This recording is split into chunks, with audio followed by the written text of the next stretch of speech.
welcome back. My name is Crystal, and in this video today, I'm going to show you everything that you need to know to start your handstand practice. So this isn't necessarily somebody who has handstand experience, but maybe you want to learn and you don't know where to begin. So we're going to talk about mobility needed for handstands, strength training drills for handstands, the alignment of the body, and how to balance your handstand. So hopefully by the end of the video, you'll have all the tools that you need to go practice this at home on your own. Handstands are a never-ending practice. Even when we get our handstand, there's always something to work on or always something to grow on from there. So when you're ready, grab a mat, find a wall in your home, and let's begin.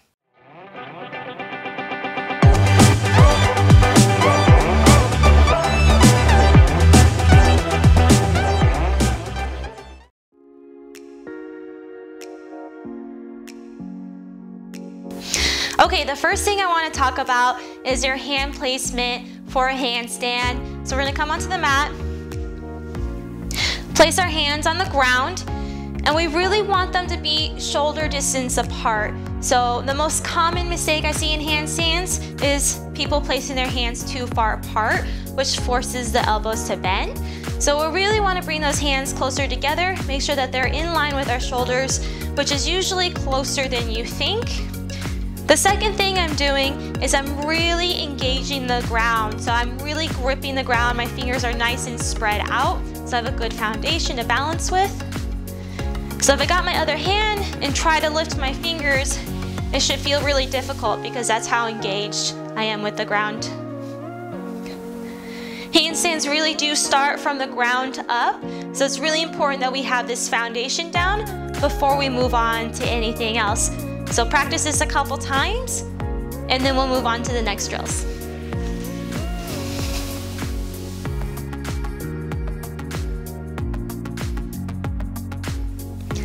The next thing I want to talk about is our shoulder alignment while we're in a handstand. So if we come into a tabletop position, right now my shoulders are directly aligned over my hands. If I lean forward, this is called a planche.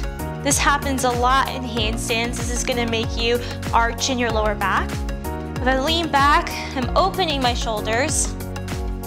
And I like to see this from a down dog position. So if I come into a down dog, this is a good shoulder alignment. I want my shoulders by my ears when I'm in a handstand.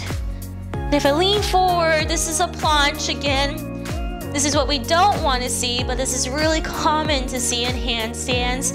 We want to open those shoulders so they come back to our ears. So mess around with this a couple times. This really just teaches us what our shoulders are doing when we're upside down.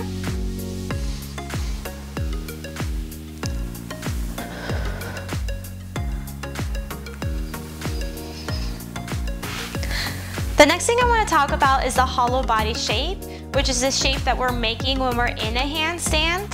So I'll show you what that means.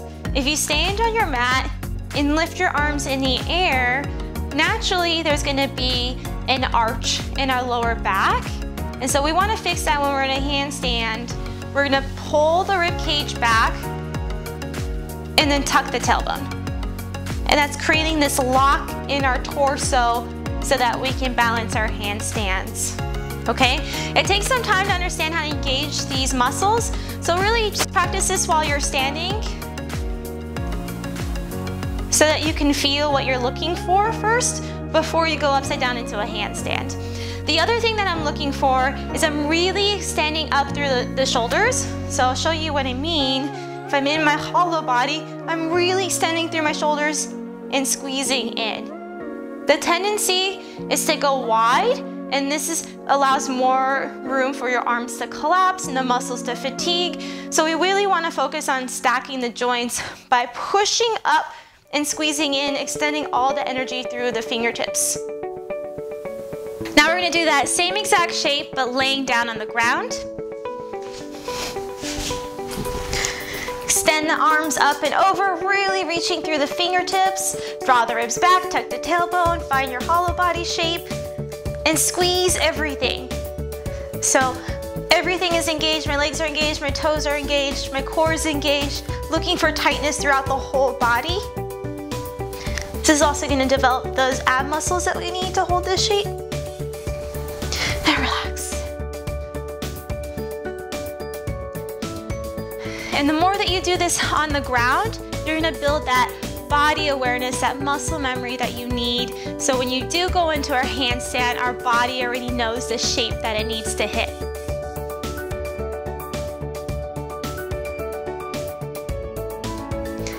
Handstands require a lot of flexibility in order to get into that shape.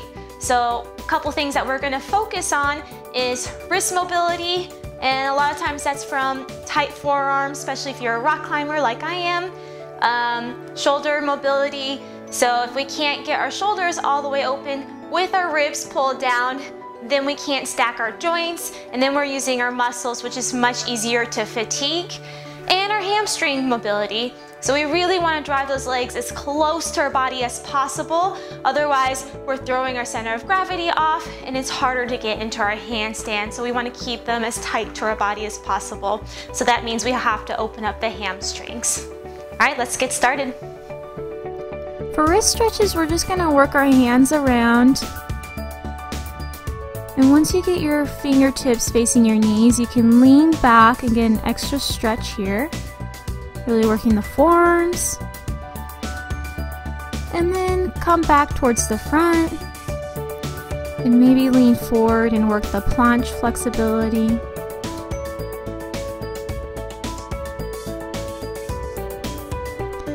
Now we're going to open up our shoulders. This is the area that's most commonly tight for handstands.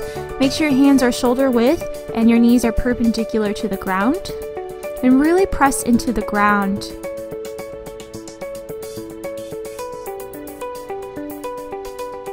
Here's an alternative stretch to open up the shoulders. You can also use a tabletop if you have that accessible.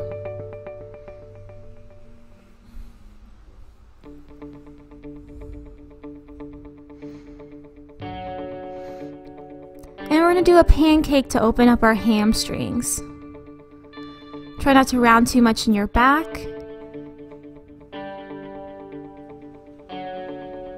Keeping the feet nice and flexed.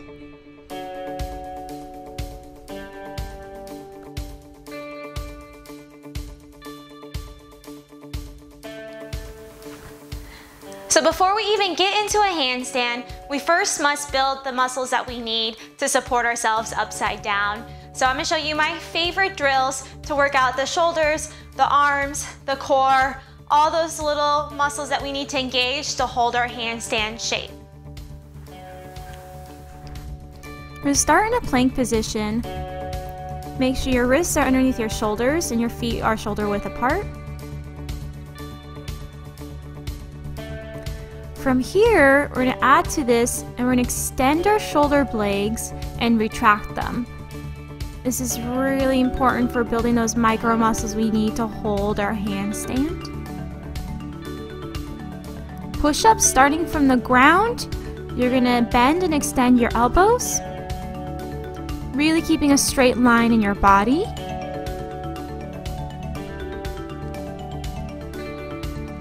Down dog push-ups are tricky. I'm going to touch my nose in between my hands and really push through your shoulders at the end. So try not to let those shoulders collapse.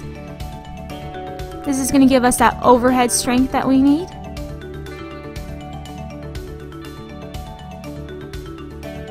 Hollow body holds, building the core that we need to hold our handstands.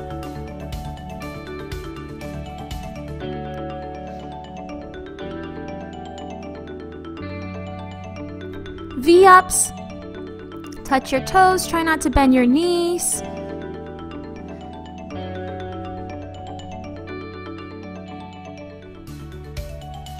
This is one of my favorite drills, hollow body rocks. And really try to move as one unit without bending too much at the hip.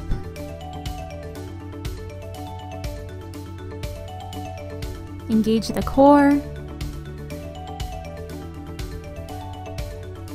This is going to give us the active mobility that we need to keep our legs close to our body, and it should feel quite difficult. can do the same thing in a straddle position with your legs. Try not to lean back too much.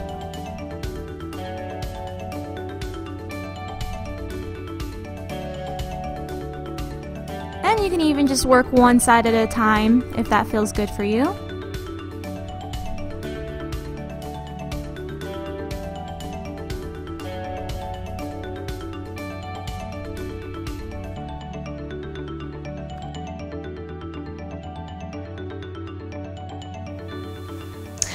So what compression is closing that gap between your belly and your legs when you're lifting up into a handstand. So the more we can close that gap, the easier it is for us to stay within our center of gravity. And so there's a couple things to do this. First, we have to work on our flexibility, so you have to open up the hamstrings.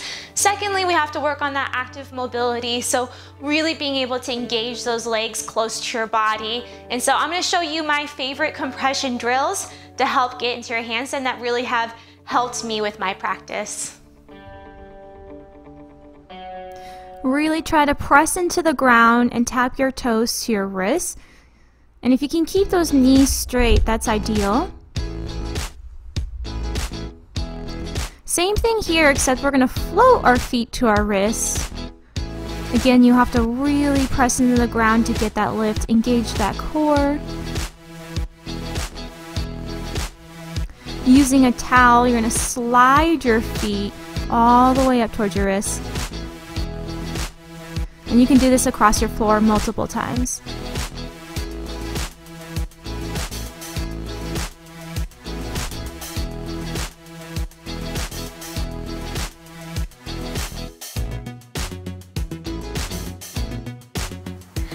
So we all know how to balance on our own 2 feet. We've been doing this since we were a little kid. You can shift back and forth and it's pretty easy. But now when you're in a handstand, you have to learn how to balance on your hands.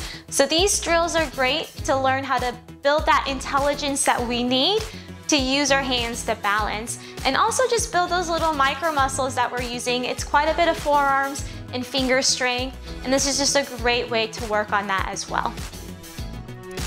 From standing, find your hollow body shape and just shift weight forward and back, feeling how your weight changes in your feet and how you're using your feet intelligently to balance. Now coming into a crow position, use your hands to do the same thing. Really feel how you're balancing with your fingers, building the strength.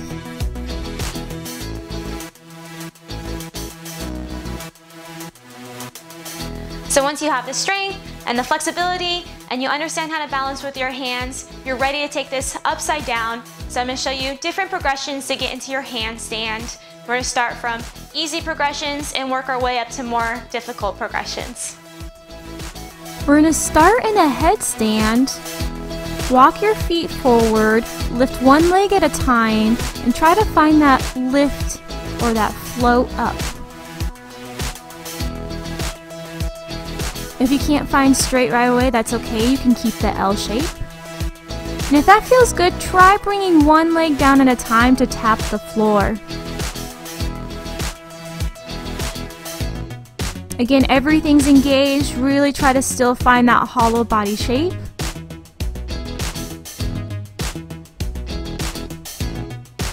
Now we're going to come into a Chihuahua dog pose, lifting one leg at a time. This is a good way just to get the prep that you need to get into your handstand.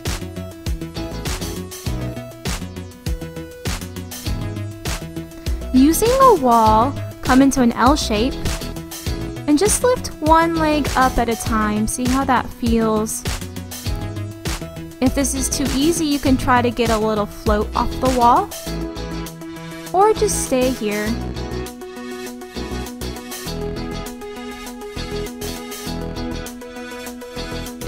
Now with our backs facing the wall, you're going to bend one knee, and this is going to help us find straight so that we're not arched in our back.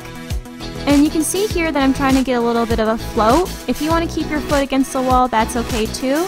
But the goal is to find straight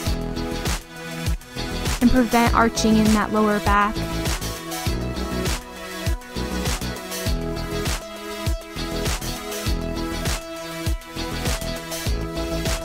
This is a great drill to find the straight line because the wall is really going to force me to be in a straight line, or I feel like I'm going to fall over. But I would say this is a more advanced drill, so don't do this until you've been upside down a few times and you feel really comfortable, especially twisting out. You need to twist out from this one.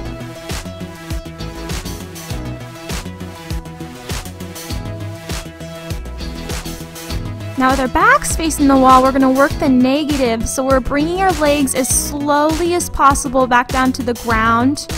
And I'm using the wall to help me with this. This can be really wrist heavy, so if you're feeling a lot of pain in the wrist, you can rotate your hands out to the side. Thank you so much for joining me for this video. I hope it was helpful. Handstands is one of my favorite things to talk about. Don't forget to practice every single day. It takes time and patience, but eventually you're going to start to see some improvements in your handstands. If you liked this video, don't forget to subscribe to my channel and like and comment below. I want to know if this was helpful for you or not, and I'll see you guys all next time. Take care.